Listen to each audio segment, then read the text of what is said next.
Bom dia, pessoal! Que bênção e alegria estarmos aqui juntos, mas essa manhã, nessa quinta-feira, para meditarmos na palavra de Deus e orarmos por nossas famílias. Sim, hoje nós vamos compartilhar com vocês Isaías capítulo 6. Esse é um de alguns capítulos bem conhecidos no profeta Isaías. Nós vamos ver hoje no ano em que morreu o rei Uzias, quando Isaías viu o próprio Senhor num alto e elevado, um sublime trono. Isaías teve uma visão de Jesus, mesmo antes de Jesus vir à terra para viver o seu período terreno. E nós queremos refletir com você, baseado nesse texto, como que o chamado de Isaías para deixarmos de lado o orgulho e a descrença e nos arrependermos e confiarmos no Senhor, fala tanto aquelas pessoas que estão distraídas com o mundo, com o pecado, confiando de forma arrogante nas suas próprias forças, como Isaías também chama ao arrependimento e à fé aqueles que confiam demais na sua própria fraqueza, aqueles que estão dando valor demais às circunstâncias, aqueles que ao invés de confiar no Senhor, estão olhando para si próprio, para a sua fraqueza e para as circunstâncias que não são boas ao redor. Apesar de Isaías viver no meio de um povo tão pecador e das circunstâncias não serem nem um pouco boas, especialmente no início do seu ministério, durante os reinados de Uzias, do reinado de Uzias, de Jotão, tanto pecado no povo de Judá, Isaías mesmo aceita o chamado do Senhor, apesar das circunstâncias, apesar da sua fraqueza, ele aceita o chamado do Senhor e pela fé ele é purificado, reconciliado com Deus. E assim como Isaías, mesmo aqueles que viveram no chamado Antigo Testamento ou depois, cada pessoa é reconciliada com Deus pelo sacrifício de Jesus na cruz do Calvário. Jesus pagou o preço completo e a maneira como nós recebemos dos benefícios da morte e ressurreição de Jesus, tanto hoje quanto como foi no caso de Isaías, de Abraão, de outros heróis da fé, é através da fé. Nós humildemente concordamos com os planos de Deus, decidimos viver o melhor que Deus tem para nós, para nossa família, e assim nós somos reconciliados com Deus e podemos então viver as suas bênçãos. Um capítulo muito interessante, dentre tantas coisas que traz aqui de revelação, de insights, nós queremos te chamar a confiar em Deus, Amém. Independente da sua fraqueza, independente das circunstâncias ao seu redor. Sim, vamos orar então pedindo ao Senhor para abençoar esse momento de live. Bom dia para todos vocês que já estão aí online conosco. Vamos orar então. Pai, muito obrigado pela tua presença, o teu amor, o teu cuidado sobre as nossas vidas e as nossas famílias. Nós queremos, Pai, que o Senhor tome a direção deste momento, que o teu Espírito tenha liberdade nas nossas vidas de falar, de ministrar, de nos ensinar, de também, Pai, trazer a revelação que o Senhor tem específica para cada um de nós. Então nós damos liberdade, Senhor.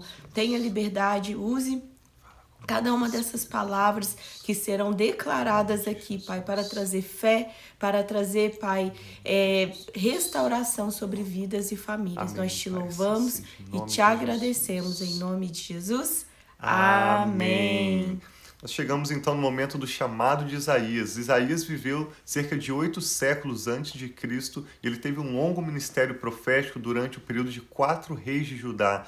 Ele ministrou por aproximadamente 40 anos, teve um longo ministério e nós vamos ver hoje como tudo começou. Isaías capítulo 6 diz assim: No ano em que o rei Uzias morreu, eu vi o Senhor assentado num trono alto e exaltado, e a aba da sua veste enchia o templo. Observa que Isaías está falando de Jesus, ele não está falando de Deus o Pai, ele não está falando de Deus o Espírito Santo, mas Isaías teve uma visão da própria pessoa de Jesus, que sentado no seu trono tinha vestes, ele via o Senhor em forma corpórea, o próprio Jesus.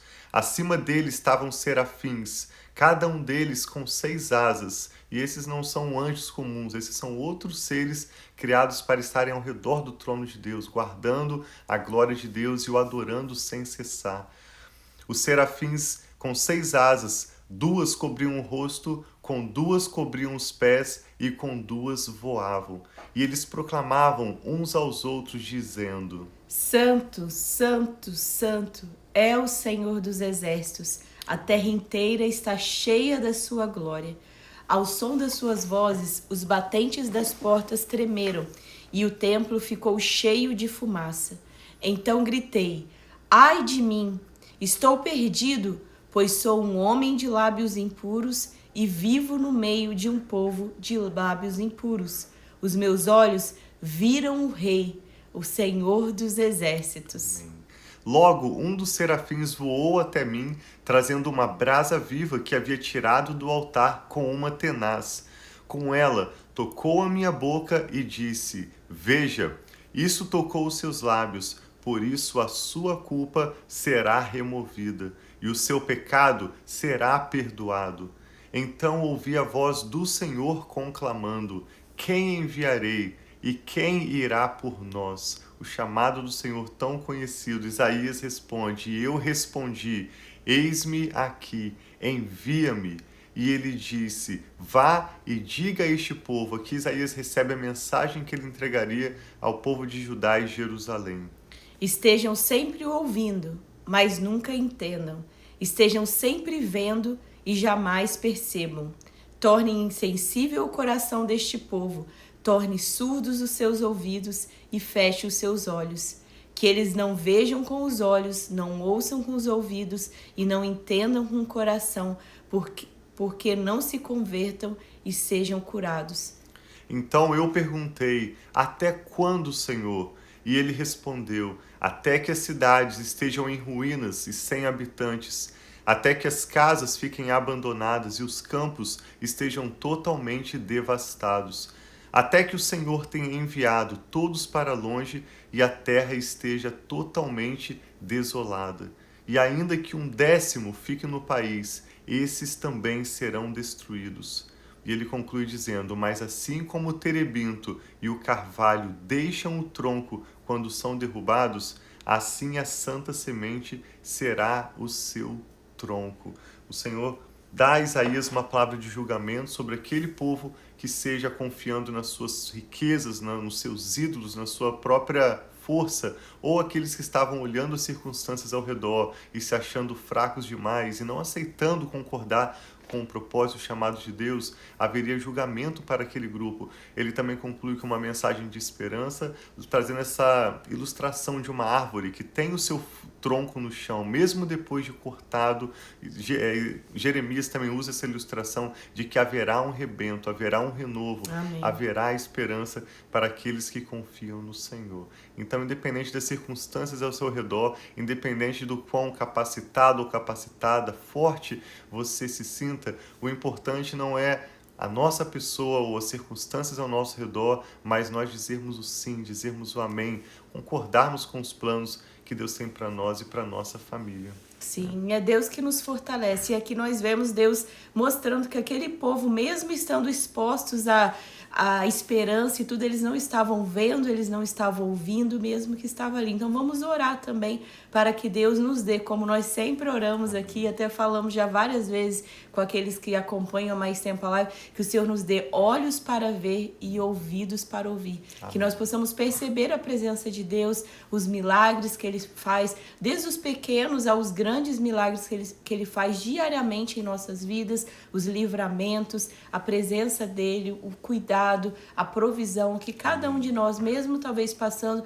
por um momento difícil, uma estação difícil da nossa vida, nós podemos olhar e ver o cuidado de Deus, a presença de Deus. E muitas vezes, quando nós estamos amargurados, tristes, nós não conseguimos ver essa beleza. E hoje nós gostaríamos, talvez você específico que está passando um momento difícil, que Deus abra os seus olhos e você veja o cuidado, a mão poderosa dele, porque ele disse que nunca nos deixaria, que nunca nos abandonaria. Graças a Deus. Então não sinta que talvez você esteja abandonado e seja deixado, mas Deus está com você, trazendo cada dia a provisão, os milagres, talvez de pequenas coisas que você não consegue perceber, mas Deus é conosco. Amém. E que nós possamos ser humildes de reconhecer que a nossa força vem de Deus. Tudo aquilo que nós temos, que nós nos alegramos, que nós regozijamos, é bênção e presença de Deus também, sim, né, graças meu amor? a Deus. Esse capítulo 6 de Isaías nos mostra um contraste bem grande entre o Senhor, o próprio Jesus, assentado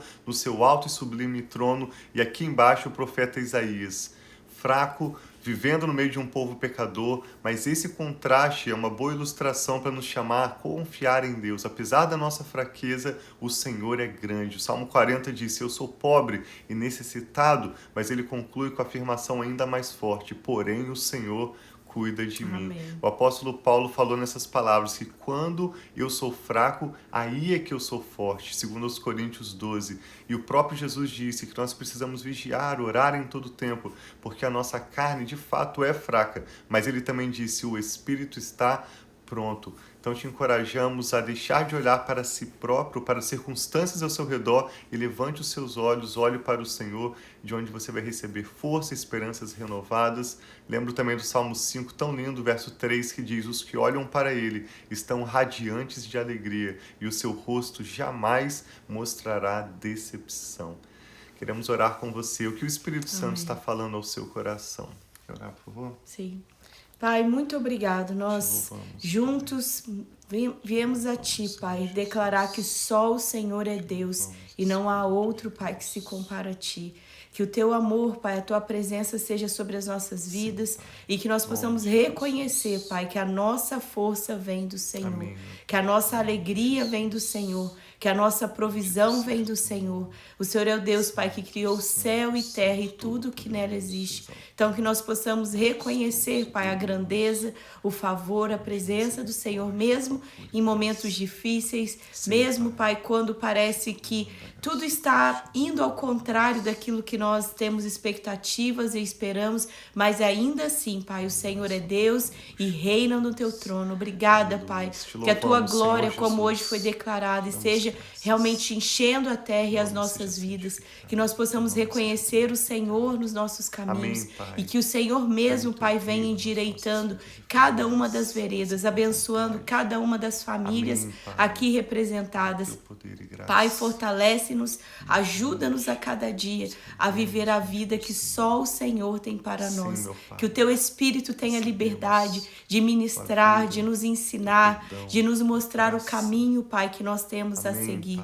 Ajuda-nos, Pai, mesmo sendo fracos, mesmo tendo, Pai, limitações, a cumprir o chamado e o propósito. É o Senhor mesmo, assim como aquele anjo vem e toca os lábios de Isaías, que o Senhor mesmo toque nas nossas vidas e ajuda-nos, Pai, a ir além das nossas habilidades, além do que nós pensamos que nós podemos fazer, mas que o Teu poder que opera em nós, Pai, possa vir e dar amplitude, dar multiplicação naquilo que o Senhor tem. Ajuda-nos a reconhecer o Senhor nos nossos caminhos e a ver, Pai, a beleza, o cuidado e a Tua presença em nossas vidas. Abençoa as nossas famílias, abençoa os nossos filhos, abençoa os casamentos aqui representados, que nós possamos, Pai, estar firmes no Senhor, com esse renovo, com a restauração que só o Senhor pode dar. Obrigada, Pai, nós consagramos esse dia, toda essa quinta-feira, Pai, a Ti, pedindo a Tua bênção, a Tua proteção na nossa saída e na nossa chegada,